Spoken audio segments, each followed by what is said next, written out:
On passe à notre deuxième rubrique Bonne idée avec Nicolas Morel. Bonsoir. Bonsoir. Vous êtes le fondateur de Plié, une entreprise qui propose notamment des jeux en papier. Comment est-ce que ça vous est venu à l'idée? À la base, je suis artiste indépendant en fait, donc je suis dessinateur, illustrateur. Et en fait, au bout d'un moment, enfin, je faisais pas mal de portraits pour les gens, donc ça marchait bien. Mais au bout d'un moment, j'en ai eu un peu marre d'être tout seul derrière ma feuille de dessin. Je me suis dit, je vais me tourner vers les enfants en fait. J'ai deux petits frères, du coup, ça rejoignait bien. Donc c'est là qu'est venue l'idée, petit à petit, de créer des jeux en papier, le dessin. Je l'ai mis dans les jeux pour enfants en fait, et ça a très bien marché. Donc voilà. Vous avez donc lancé votre entreprise au mois de septembre. C'est ça. Pourquoi avoir choisi le papier? Alors, pour moi, parce que dans mon métier, en fait, en tant que du coup animateur, enfin, et dans toutes les écoles, il y a des imprimantes et il y a du papier, en fait. Donc, du coup, moi, le but, c'était de faire des jouets qui peuvent être imprimables à l'infini, en fait. Et, euh, et du coup, ce qui fait que n'importe quel, enfin, c'est vraiment ouvrir les jeux pour tout le monde. Et du coup, dans les écoles, ben, que les maîtresses puissent imprimer des jeux et que ce soit pas cher et que ce soit ludique, quoi. Le fait que les enfants puissent eux-mêmes, vous l'avez dit, imprimer et fabriquer leurs jouets, Mm. ça semble être une très bonne idée forcément. Ben ouais, en tout cas, je sais que les parents, les enfants, ils adorent. En tout cas, c'est ouais, c'est vraiment, c'est une bonne idée pourtant qui paraît simple. Je veux dire, c'est l'origami en soi, ça existe depuis très longtemps.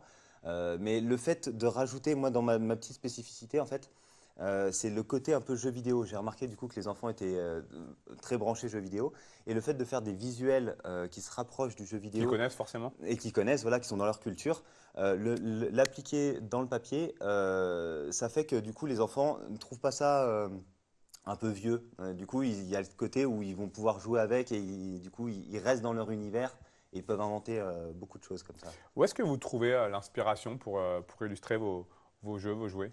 Il y a des noms que je peux pas dire du coup vu que c'est des noms commerciaux, mais franchement c'est ce que je regardais quand j'étais petit Voilà. et ce que les enfants regardent toujours en fait, hein. C'est des choses qui datent, voilà, tous les dessins animés japonais ou américains, ça reste quoi. Donc je m'inspire beaucoup de quoi. Ouais. Alors vous avez amené quelques modèles là, pour Ouais, qu'on voit un petit peu à quoi ça ressemble. justement, voilà, en gros, c'est des cocottes en papier, du coup, mais qui sont dessinées. Donc, en fait, voilà, j'ai tout dessiné à la main. Et en fait, on voit même les vidéos où les enfants peuvent les monter.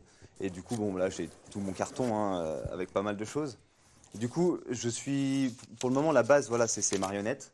Ça plaît. Du coup, il y en a pas mal. Je pourrais vous en donner si vous en voulez aussi. C'est facile à monter, j'imagine? Ouais, c'est très simple. C'est Même les assez maternelles. Les accessible. maternelles, ils y arrivent. Et là, je sais, dans mon école, les maternelles, on les laisse faire, ils découpent, ils le font tout seuls. Voilà. Après, je tente aussi de la sensibilisation au numérique. Du coup, vu que je reste toujours dans les écrans et le jeu vidéo. Donc, j'ai commencé à développer un jeu où on fait du coup des petits iPads en papier, des ordinateurs en papier. Et puis, j'ai développé aussi un jeu de société. Avec même le dé peut être fabriqué en papier et qui est super simple à faire aussi. Je sais que les enfants, ils y arrivent très facilement. Et puis on a des pions, et puis en fait, c'est des jeux de bataille, quoi. Mais justement, comme les dessins animés qu'on connaît bien, quoi. Alors la cible, c'est forcément les enfants. Ouais, On imagine qu'en voyant ça, c'est pas très compliqué de séduire des enfants. Et ouais. vous me disiez tout à l'heure, on préparait l'émission. Mm. Maintenant, là, il va falloir arriver à convaincre les parents. C'est ça, comprendre en fait que les parents, en fait, ce qui se passe, c'est que les parents en ont un peu, je veux dire, les jeux vidéo, c'est bon, on en a vu beaucoup. Les parents commencent un peu à saturer des jeux vidéo, mais en même temps, il y a ce côté-là où c'est assez facile parce que du coup, il n'y a qu'un écran, il n'y a rien à faire.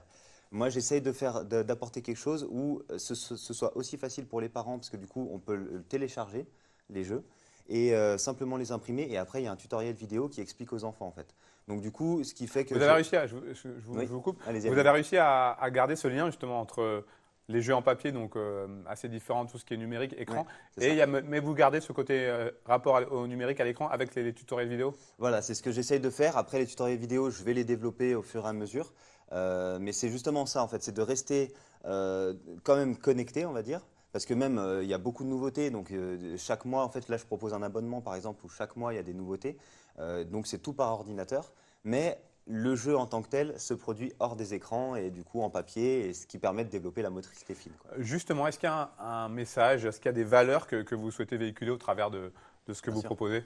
Bien sûr, bah, c'est déjà la créativité que j'aimerais développer chez l'enfant, en fait. Le fait les marionnettes comme ça lui permet d'avoir un exemple, en fait, de ce qui est faisable. Je suis en train de développer des jeux où il va carrément créer sa marionnette avec les objets, tout ça.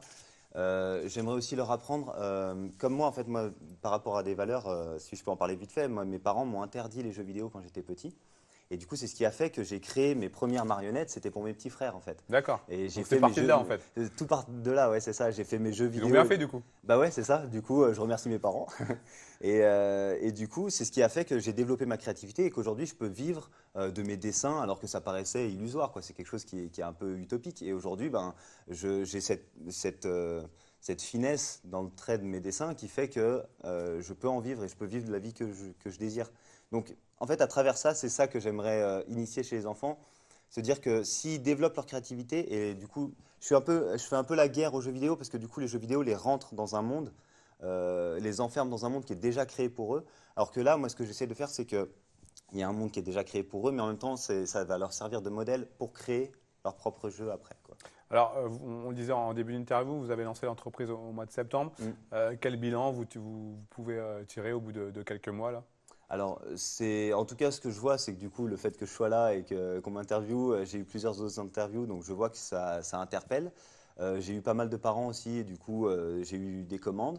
À savoir que là, du coup, je suis en train de finaliser le site internet, parce que je suis aussi tout seul à faire le site internet, vu que je code aussi de mon côté. Donc là, le site internet est finalisé. Maintenant, je vais commencer vraiment à démarcher les écoles et démarcher même peut-être d'autres centres commerciaux, parce que du coup, là, la vidéo qu'on voit, du coup, c'est une publicité pour un centre commercial. Voilà, je sais que ça marchait bien aussi, faire les petits ateliers où je garde les enfants pendant qu'ils vont faire les courses, les parents. Ça, c'est intéressant. Mais voilà, je vais développer beaucoup les ateliers dans les écoles, venir en présence, et ensuite, je laisse du coup le fichier numérique aux enseignants ou aux animateurs sur place pour qu'ils puissent continuer, en fait, perdurer l'activité toute l'année, quoi. Aujourd'hui, comment est-ce qu'on peut se procurer des jeux? Alors, il faut aller, Plier. du coup, pour le moment, c'est tout sur Internet, donc c'est sur pliay.fr, donc pliay.fr. Et de là, vous pouvez soit les commander à l'unité, donc en fait, le fichier de cette cocotte qui peut être imprimé, du coup, des milliers de fois, c'est un petit prix, du coup, c'est aux alentours de 1 euro, c'est 99 centimes. Et après, il y a un abonnement par mois, où là, vous avez accès à tous les jeux et toutes les nouveautés qui vont venir. Donc là, je vais aussi produire toutes les nouveautés qui vont arriver. Vous pourrez les avoir et les imprimer au fur et à mesure, quoi. Ça vous prend du temps, j'imagine? Oui, ça prend du temps, mais quand on est passionné, du coup, enfin voilà, quand on s'amuse. Et puis le fait de voir le retour avec les enfants, moi c'est ça qui m'intéresse, c'est quand je suis pas tout seul derrière ma feuille de dessin. Je vais vers les enfants et ils sont juste refaits de voir de la nouveauté. Donc moi, voilà, ça me pousse encore plus, quoi. Merci beaucoup, Nicolas Morel. Bah, Bravo en merci à tout cas. vous. Merci. À bientôt. À bientôt. Bonne Merci. continuation. Je récupère Allez, ça. on va tranquillement basculer vers le week-end avec Camille Copin.